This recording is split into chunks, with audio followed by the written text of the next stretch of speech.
Hello guys, welcome to my channel Anu's happy corner. അപ്പോൾ ഞാൻ big boss related video കുറച്ച് 1-2 ദിവസമായി ചെയ്യാത്തത്. അപ്പോൾ അതിൻ്റെ ഇടയിൽ നമ്മുടെ അപ്സര എവിക്റ്റായിപ്പോയി, അൻസുബ എവിക്റ്റഡ് ആയിപ്പോയി. അപ്പോൾ ഇവരുടെയൊക്കെ എവിക്ഷനെ കുറിച്ച് നിങ്ങൾക്ക് എന്താണ് പറയാനുള്ളതെന്നും കൂടി ഒന്ന് കമൻ്റായിട്ട് അറിയിക്കുക കേട്ടോ.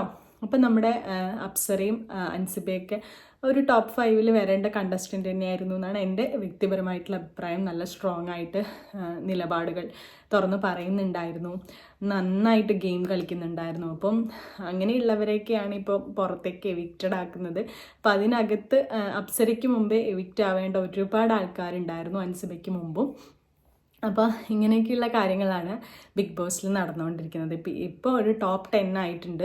ഇതിലിപ്പോൾ ആരാണ് ഇനിയിപ്പോൾ വിന്നർ ആവുന്നതെന്നൊക്കെ നമുക്ക് നോക്കി തന്നെ കാണാം. കാര്യമായിട്ടുള്ള നല്ലൊരു സ്ട്രോങ് കണ്ടസ്റ്റൻസിനൊക്കെയാണ് ഇങ്ങനെ പറഞ്ഞേക്കുന്നത്. അപ്പോൾ എനിക്ക് അപ്സരയും അൻസിബയൊക്കെ ഉണ്ടായിരുന്നെങ്കിൽ നല്ലൊരു